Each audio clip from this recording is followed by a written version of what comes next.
Eu li 8 livros em fevereiro e eu vim contar pra vocês um pouquinho sobre cada livro e o que eu achei dessas leituras. Oi, eu sou a Sara. Como eu sei que vocês adoram vídeo de lista, assim como eu também adoro ver vídeos de lista, eu trouxe pra vocês todos os livros desse mês, pra vocês conseguirem ali selecionar o que vocês gostariam de ler e colocar na listinha de leitura do ano de vocês. Já vou adiantar que eu fiz boas leituras esse mês, então tenho certeza que vocês vão conseguir aproveitar alguma coisinha ali para colocar na lista de leitura de vocês também. Eu vou começar com os 2 livros que eu li no e-book e no Kindle e depois eu mostro para vocês os livros que eu tenho físico aqui. Então a primeira leitura foi Objetos Cortantes, da mesma autora que escreveu A Garota Exemplar. Esse foi o primeiro romance da autora e ele conta a história de uma jornalista que ela descobre que aconteceu um crime muito grave na cidade que ela nasceu. Porém, ela não se dá muito bem ali com a mãe dela e o chefe dela diz que ela é a única pessoa, a pessoa ideal para ir para lá, porque ela já conhece os habitantes, para descobrir um pouquinho mais sobre esse crime e trazer ali para fazer uma matéria legal, né? Então, o que aconteceu? Qual foi o crime? Duas garotinhas desapareceram, daqui a pouco elas apareceram ali de uma forma muito peculiar, né? Elas foram mortas de uma forma muito peculiar, enfim. Daí a nossa protagonista aqui, ela volta para a cidade dela para tentar descobrir ali o que aconteceu, se foi alguém da cidade, porque é uma cidade pequena, ou se foi alguém de fora que fez esse crime. Ali a gente começa a perceber, assim, que tem muita coisa acontecendo, a família dela tá envolvida em coisas que ela nem imaginava que estariam envolvidas. A gente vê a vida dessa jornalista que não foi uma vida fácil, ela tem um desentendimento ali com a mãe dela. Enfim, a gente começa a acompanhar a história dessa personagem e ver que é muito mais profundo do que a gente imagina. Porque bem no início ali ela já disse que ela não quer de jeito nenhum voltar para a cidade dela, mas enfim, é um livro muito bom. Não acho que seja tão bom quanto o Garota Exemplar, mas a gente já viu ali que a escrita da autora realmente tem um potencial muito grande já no primeiro romance que ela escreveu. Então eu acho que é um thriller que vale muito a pena conhecer. E o segundo livro que eu li em e-book foi um livro da Colleen Hoover. Fazia muito tempo que eu não li os livros da Colleen, fazia uns 2, 3 anos que eu não tocava em nenhum livro dela. Então eu decidi pegar esse porque eu vi que a história me deu, sabe, me instigou, me deu uma vontadezinha ali de ler aquela história. Então eu peguei e dei uma chance. Nesse livro a gente conhece a história de uma mulher que ela tá saindo da prisão agora e ela vai tentar se reaproximar da filha dela, tá? O que aconteceu? No passado dela, ela foi presa porque ela sofreu um acidente de carro com o namorado dela e ela saiu da cena do crime ali, né? Crime não, foi um acidente. Então ela saiu daquele acidente, ela achou que ele estava morto. Ele não estava morto, mas ela achou que ele estava morto. Ela foi pra casa e quando, né, ela chegou em casa, dormiu. Quando ela acordou, a polícia estava batendo lá, dizendo pra ela: olha só, tu deixou teu namorado lá no acidente? Ele estava vivo. Se tu tivesse prestado socorro, ele teria sobrevivido, porque quando a gente chegou lá, ele tinha acabado de morrer. Então ela foi presa. No que ela foi presa, ela descobriu que estava grávida do namorado dela e os pais do namorado ficaram com a criança. Então agora que ela tá saindo da prisão, ela tenta se reaproximar dessa criança, tenta se reaproximar dos pais dele. Enfim, é uma jornada ali bem interessante de ver mesmo, porque eu falei bem de uma forma muito superficial, mas é bem profunda a história, eu gostei muito. A gente sente ali a dor daquela mãe de querer conhecer a filha dela, porque assim, ela engravidou, né, já tava naquele processo de ser presa, ela ganhou o filho e ela nem conseguiu ver a criança, porque a criança já saiu direto pra casa dos avós, até porque ela, né, tava presa, não tinha condições de identificar com a criança. Então a gente consegue sentir a dor dela, consegue se sensibilizar com a história dela, apesar de ter acontecido aquelas coisas ali no passado, e a gente também consegue entender o que aconteceu ali no passado. Enfim, indico muito essa história pra vocês também.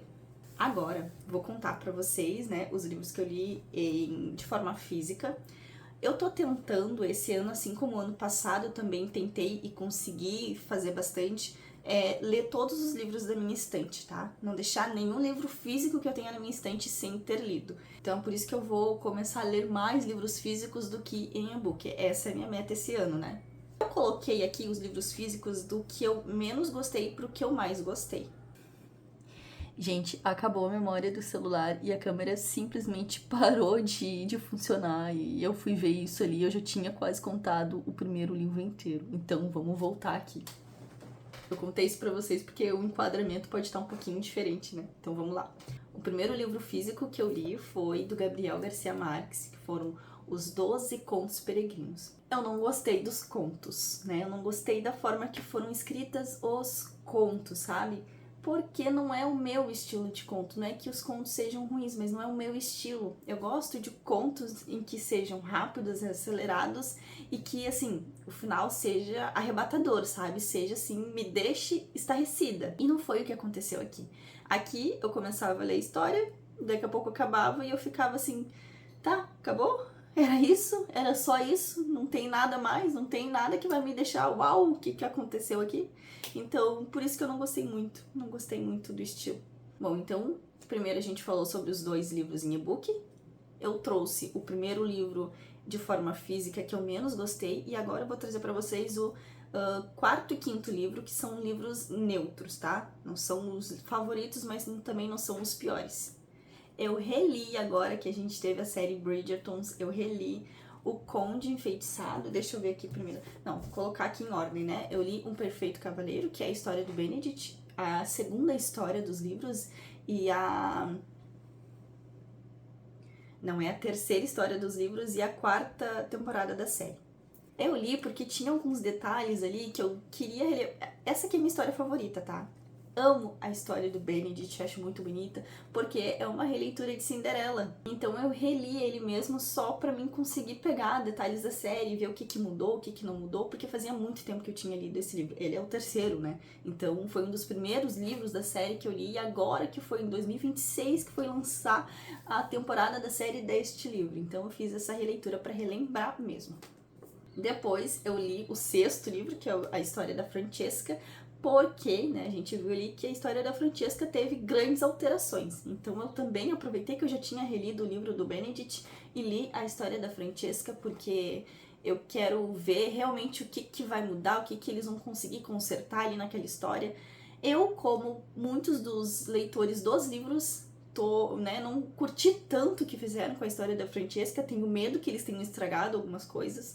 Acabei de ver a segunda parte da temporada do Benedict, né, que conta um pouco da história da Francesca também. Percebi que eles conseguiram consertar uma parte da história, né, porque eu tava com medo ali que eles fizessem com que o amor da Francesca com o John fosse totalmente desnecessário e não foi. Eles conseguiram consertar isso na última parte e eu gostei bastante. Então, mesmo assim, eu fiz a releitura pra me lembrar de cada detalhe, pra mim ver o que eles estão mudando, o que eles não podem mudar e ficar bem por dentro da história.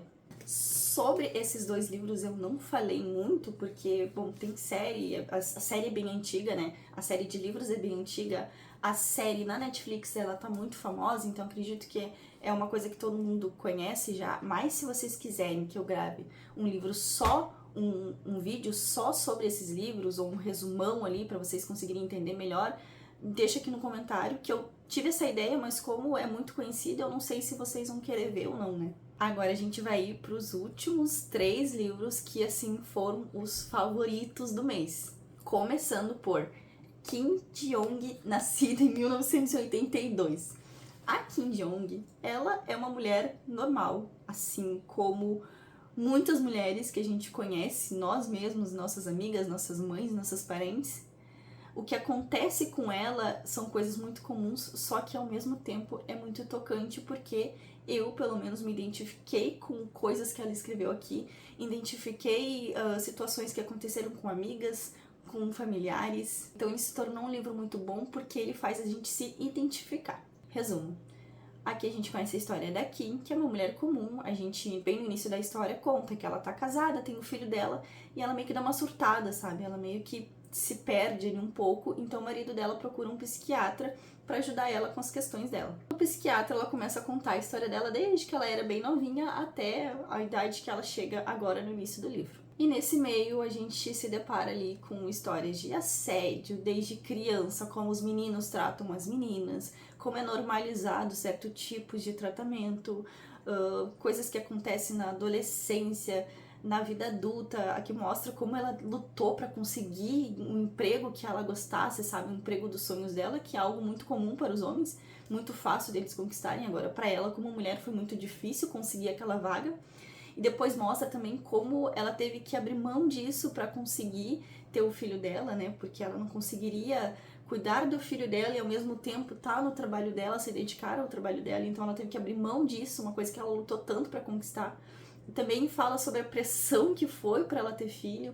Enfim, a gente como mulher vai conseguir se identificar muito com essa história. Apesar dele ser um livro bem curtinho, ele fala muita coisa que a gente passa e que a gente acaba se identificando. Ele é simples, mas tocante. E por isso ele foi um dos favoritos desse mês. Agora a gente vai chegar aqui num nível em que a coisa vai ficar pesada, tá? Esses livros aqui, eu não sei como é que eu consegui ler os dois no mesmo mês, tá? Claro, um deles eu li bem no finalzinho do mês e o outro eu li bem no início do mês. Vamos lá. A Cor Púrpura. Aqui a gente tem uma história que eu levei muito tempo pra ler, porque eu já sabia um pouquinho do contexto, eu sabia que o livro era bom, mas eu tava arrastando essa leitura porque eu sabia que era um livro pesado também. Então eu precisei de coragem pra começar essa leitura.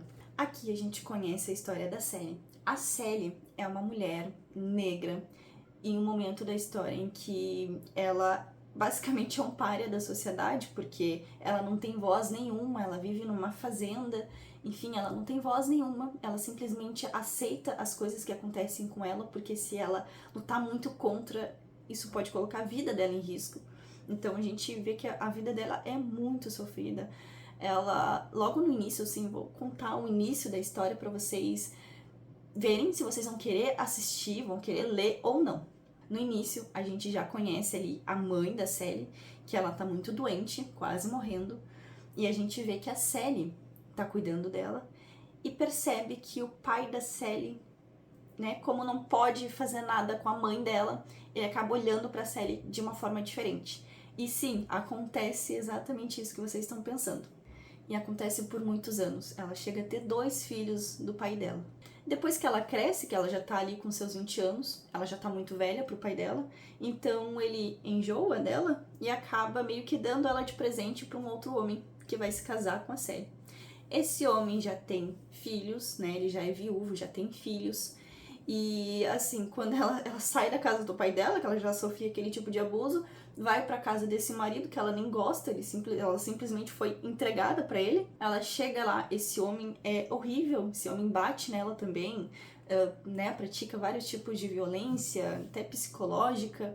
Ele tem uns filhos que os filhos são insuportáveis, os filhos transformam a vida da Sally num pesadelo. Claro, a gente vê ali que as crianças não aceitam muito ela, porque a mãe deles morreu e tudo mais, ela é uma nova mulher que entrou ali na casa deles, mas enfim, não deixam de ser crianças insuportáveis que transformam a vida dela num horror. Essa mulher sofre demais, gente.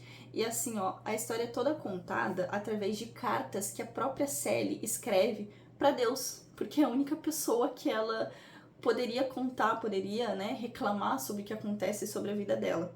O livro se torna mais tocante ainda pela escrita da Sally, porque ela escreve de uma forma tão inocente, ela meio que aceita aquilo que acontece como se aquilo fosse a vida dela, fosse o que ela teria que viver. Ela também é praticamente, eu acho que ela meio que semi-analfabeta, né? Ela sabe escrever, mas ela tem uma escrita muito ruim, porque ela não aprendeu muito. Ela escreve exatamente do jeito que ela fala, então é muito simples a forma que ela fala, é simples a forma que ela escreve. Ela teve que sair da escola muito cedo e mesmo assim ela continua escrevendo sempre, porque era uma coisa que ela gostava muito, ela queria muito aprender, mas ela não teve essa opção, foi tirado dela essa opção. Então ela continua escrevendo sempre para Deus a vida dela, tudo que acontece com ela como uma forma de diário, independente dela escrever bem ou não. Apesar de ter uma carga emocional pesadíssima, eu gostei muito do livro, achei ele muito delicado, muito tocante. E, dito isso, eu deixo com vocês agora decidirem se vocês vão querer ler ou não. Vamos para o 8º livro, Todas as Cores do Céu. Outro livro com carga emocional pesadíssima, mas que eu gostei muito de ler. Eu li ele, eu tentei ler ele rápido, porque a escrita é muito boa, muito fluida, porém, eu tive que parar em certos momentos. Então eu parava, deixava um pouquinho ele parado, começava no outro dia de novo, porque algumas coisas que acontecem aqui nessa história são pesadas, então meio que não dá pra ler tudo de uma vez só. a gente vai conhecer a história de uma menina que nasceu em uma casta inferior. Ela é uma indiana, e lá na Índia eles são divididos por castas, e a casta dela é simplesmente todas as mulheres que nascem na família dela são mulheres esposas do templo, nada mais é do que prostitutas daquela região. Então aí vocês já perceberam que não é, já começa de uma forma bem pesada. É um livro que trata de vários assuntos, não só sobre a casta, mostrar como eles são super, sabe, rejeitados da sociedade. Trata também sobre tráfico humano, sobre a luta pela sobrevivência, a luta pelo básico, pelo simples. Aqui a gente tem uma personagem que também, assim como a cor púrpura, ela meio que aceita o destino dela, simplesmente acha que é isso que a vida tem pra ela, esse é o destino dela, não tem muito o que ela fazer. Se ela brigar muito, é capaz dela também botar a vida dela em risco, então ela aceita aquilo. Mas a gente vai ter ali, claro, pessoas que vão estar lutando pra conseguir mudar essa situação da vida dela. Eu não vou entregar muito sobre esse livro, eu acho que eu já falei muito ali na cor púrpura, então eu não quero entregar tudo nesse aqui, eu só quero que vocês saibam que ele é um livro que tem temas muito sensíveis, que se vocês não gostam, não curtem muito esse tipo de assunto, então é melhor não chegar perto, mas se vocês gostam de conhecer histórias mais pesadas, entender culturas diferentes, coisas que acontecem que a gente nem faz ideia que realmente poderia acontecer. Aqui, para vocês terem uma ideia sobre o que fala esse livro, eu tenho aqui As Herdeiras do Mar, que eu achei parecidíssimo, sabe? É uma luta muito parecida. E achei parecido também porque aqui a gente tem uma cultura diferente, né? De um país muito diferente do nosso, que a gente não conhece muito bem os costumes, assim como em Todas as Cores do Céu, porque conta a história de uma menina indiana, né? Eu, pelo menos, não tenho nenhum contato com essa cultura, aprendi muita coisa aqui, muita coisa diferente, vi coisas que são realmente terríveis, que acontecem e fazem parte da cultura deles. Então, se vocês gostam desse tipo de livro para adquirir um conhecimento e ao mesmo tempo, né, ter histórias ali pesadas, chocantes, para vocês refletirem um pouco, indico esse livro. Esses foram os livros do mês. Se você quer a resenha de algum livro específico, deixa aqui no comentário para me conseguir desenvolver esse vídeo para vocês. E eu te vejo no próximo vídeo. Tchau!